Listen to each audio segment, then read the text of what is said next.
No, I'll call you up. If you want to sit, Ronnie, you can. Wait till I call you up. Good day to stay in.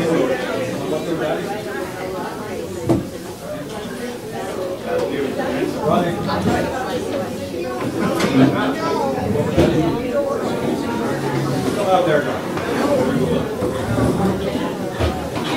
No, he wants to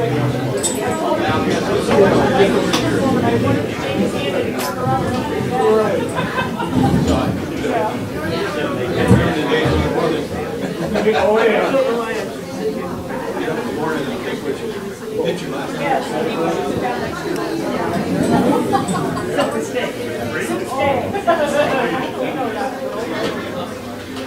I know it exists, I don't know a lot of things here, especially that big four-legged that we got it. 11 o'clock. Good morning, everybody. Morning. Morning. And welcome to VFW Post 1418. I am Robert St. John, the American Legion 4th District Vice Commander, and also a member of this VFW post. I am proud to be here with the veterans, auxiliaries, and families of Veterans of Foreign Wars Post 1418, American Legion Post 912, and the general public. We will start our ceremony today recognizing our veterans and their families, followed by a few words from me. Then our combined honor guards will honor our veterans who have been called to the high command and have reported to our eternal God, the Supreme Commander of us all. This will be followed by a luncheon provided by both the VFW and Legion posts. At this time, I would like to recognize some honored guests. VFW Post 1418 Commander Francis Bumper Baker.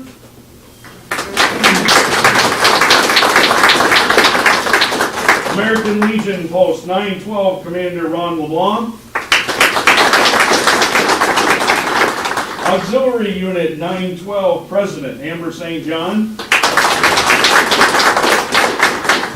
Sons of the American Legion Squadron Commander 912 Ben Arnold.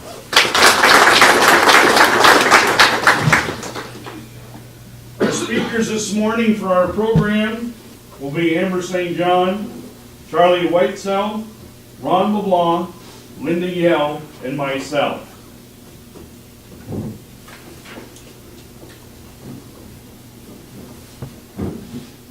If we would please stand and uncover.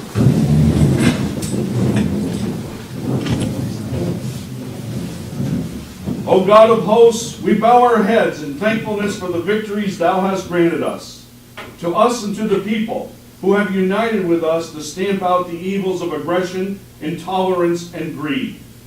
We beseech thee to bring the blessings of understanding to the families and friends in this and other lands, of those who have given their lives that men may be free. Grant, O God, that those closest to the fallen may mingle the pain of their losses with the ennobling light of sacrifice for civilization. Sacrifice for a better world for this and other generations yet unborn. Recover and be seated.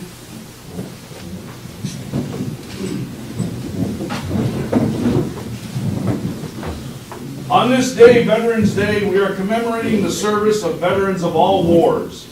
We remember how men and women set aside their civilian pursuits to serve their nation's cause, defending the freedom of mankind and preserving our precious American heritage. We believe our strength on the field of battle, on the supply lines which nourished our armed might, lay in the justice of our cause against the forces of evil. We believe our determination made us better warriors because we fought with our minds and our hearts as well as our bodies. We recognize service to our country, and her cause does not end with the termination of military service. We continue our endeavors in behalf of an honorable world peace, with a feeling of profound gratitude to God and to the men and women who gave their lives as they're part of the cost of this noblest of causes. Out of blood and sweat, we learn the purpose, sacrifice, tolerance, bravery, and discipline. These are the solid foundation stones upon which a great nation is built. In our continuing quest for an honorable world peace, we must cultivate these virtues. I will now call on Amber to come up.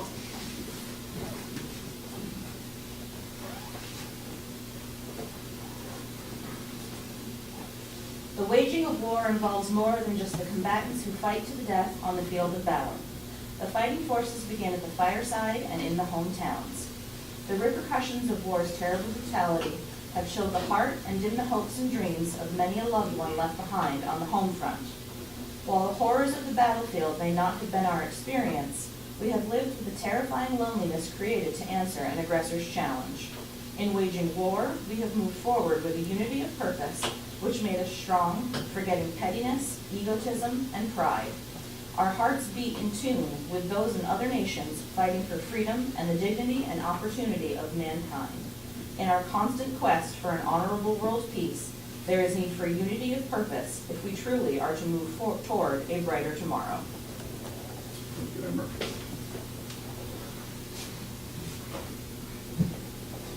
I will now ask Charlie to come up and read, please.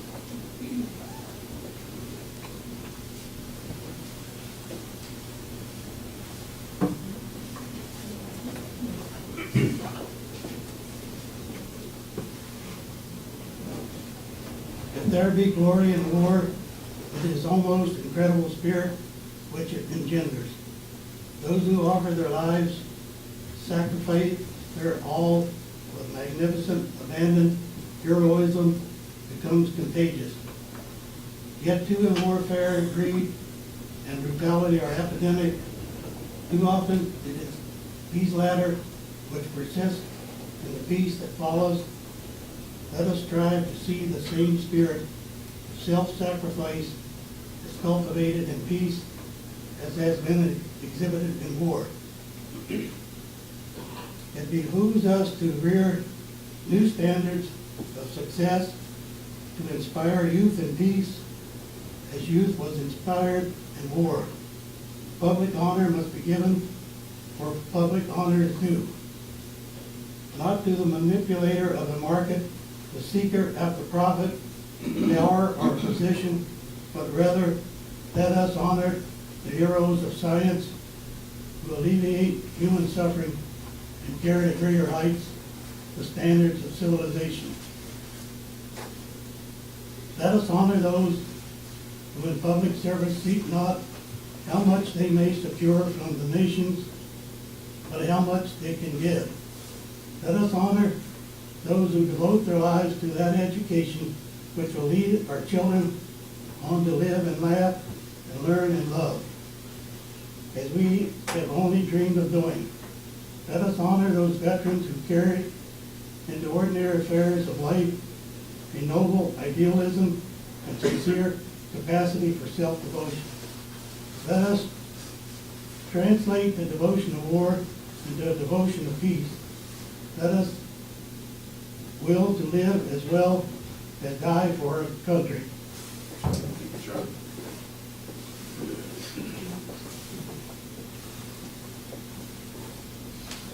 Linda, will you please come up?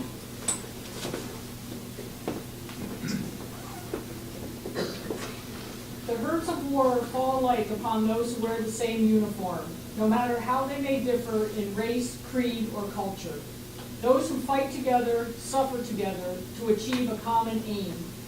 In the similarity of battle dress, there is a common denominator, the common purpose, the sharing of danger and suffering, which brings in time of war a tolerance which adds strength to the cause. As we put aside the brown and blue and green fabrics that made us one people on the battlefields, we can hold in our minds that tolerance we have achieved. In tolerance, there is progress. Progress toward a better and a happier world. Thank you, Linda. Thank you. Ron?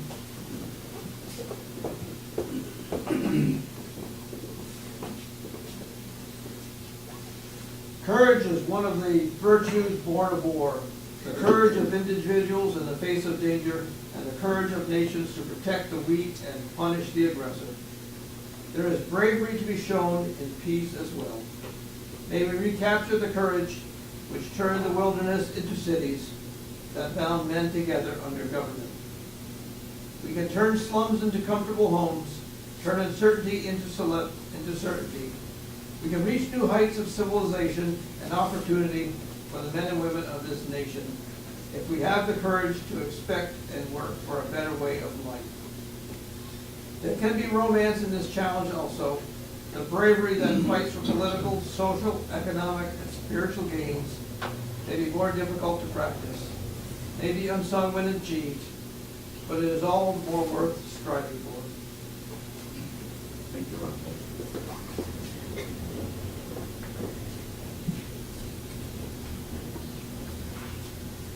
War has taught us the lesson of obedience to command. The game is more than the player, and the ship is more than the crew. There is a greater discipline we must now pursue if we are to preserve this virtue of obedience in our quest for an honorable world peace. That is obedience to the laws we ourselves make, the voluntary discipline of citizenship. Under our system of government, we may change the laws by majority rule. We may persuade our neighbors to new theories or new courses. We may advocate in free elections the choice of veterans or plans. As good citizens, we follow the choice of the majority, whether that choice be the individuals or not. This is the virtue of discipline, which must be ours in peace. This is the lesson we must learn at home, in school, on the playing field, in organizations, in the community, and nation. It is the lesson of voluntary obedience to the decisions of the majority. We must not be unmindful either of the conclusions of other peoples with whom we have joined in the quest for honorable world peace. This is the highest order of disciplines. In time of peace, we can use the ennobling virtues of war and put behind us its ugliness and suffering. In peace, we shall go forward together to scale new heights of achievement in unity of purpose, in sacrifice for the common good, in tolerance for those of different faiths and creeds, in bravery to fight for social and economic gains, and in the discipline of good citizenship. We shall move forward in the sight of God as a strong nation in a peaceful world.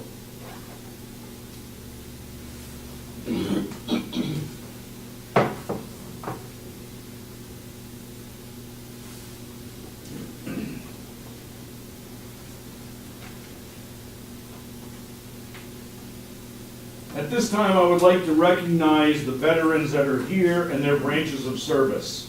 And I'd ask you to please stand. Anybody that was in the United States Army, thank you for your service.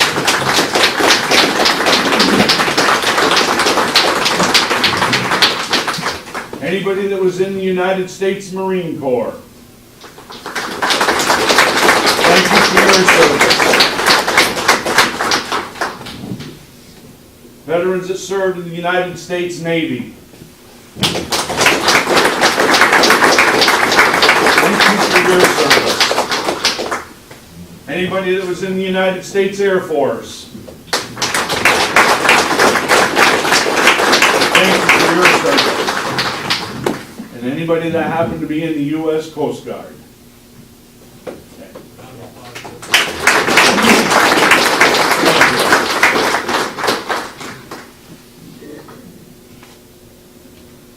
For generations, the men and women of America's armed forces have demonstrated their willingness to put country before self. Patriots who serve for the greater good, who do not seek glory or recognition or personal gain. And today we honor them.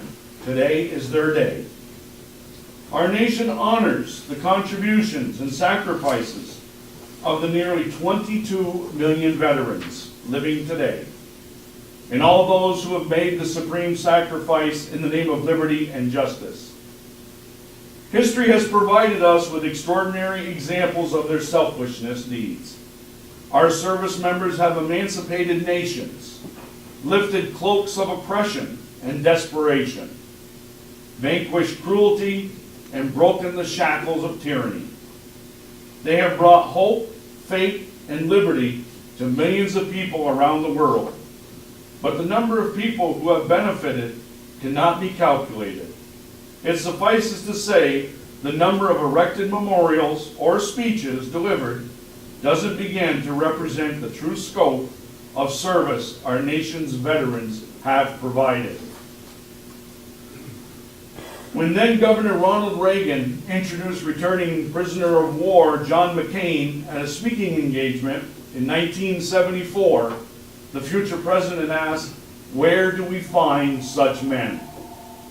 He was speaking of many veterans when he answered, "We find them in our streets, in the offices, the shops, and the working places of our country, and on the farms." In other words, President Reagan was referring to ordinary people accomplishing extraordinary things. And it isn't just the men. Grace Murray of New York was a curious child. At the age of 7, she dismantled an alarm clock just to see how it worked. Later, she became one of the first programmers of the Harvard Mark I computer and would invent the computer language known as COBOL, C-O-B-O-L. The world was fortunate to benefit from the brilliant mind of the woman known by friends and admirers as Amazing Grace, and by the U.S. Navy as Rear Admiral Grace Hopper. Although she left us in 1992, we can emphatically say that the world is a better and smarter place because of Admiral Grace Hooper. Veterans come in all shapes and sizes, young and old, rich and poor, black and white, and nearly every category in between. They are the men and women who served or still serve America. And their families are diverse as well. We need to remember the wives during the Vietnam War who briefly but anxiously dreaded every doorbell ring or telephone call as their husbands witnessed unspeakable horrors while fighting in hard-to-pronounce villages that most Americans could never find on a map. We need to remember the modern military families who deal with frequent address changes, interrupted employment by spouses, and a disproportionate sharing of parental responsibilities. For what they do for us, military families should also be honored on Veterans Day. While their numbers are decreasing, too many veterans are still homeless. As recently as 2014, an estimated 50,000 homeless veterans were identified in communities across the nation. That is roughly the population of Galveston, Texas. And let us remember the estimated 20 veterans a day who commit suicide. And that approximately 20% of Iraq and Afghanistan veterans have experienced post-traumatic stress disorder. Veterans still face long waits and times to use many VA facilities, and the care, while often good, still needs to be worthy of the veterans who served this nation. We should also frequently remind employers that veterans have been tested under pressure, have committed unique training, and have displayed the leadership qualities that would benefit almost any organization. Hiring veterans is not just a way to show gratitude, it is simply smart business.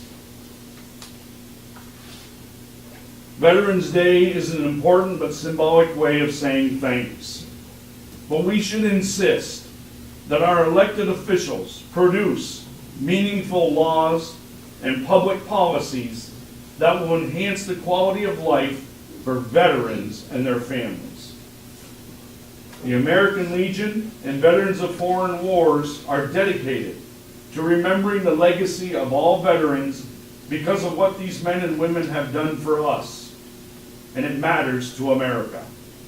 It matters to the people overseas who were liberated from tyranny due to the sacrifices of our military members. From defeating communism, fascism, and imperialism, to liberating slaves, keeping the peace during the Cold War, and battling terrorism today, veterans have accomplished remarkable things throughout our nation's history. Ladies and gentlemen, veterans have preserved the country that we love so much. This time, with the honor guard would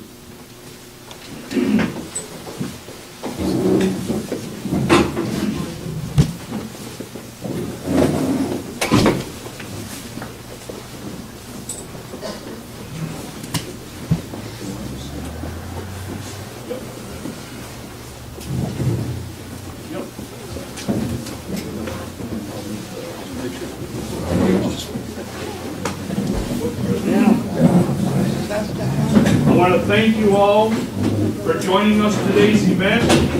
God bless you, God bless our service members and veterans, and God bless America. Now we can now proceed outside, where our combined honor guards will honor our departed veterans.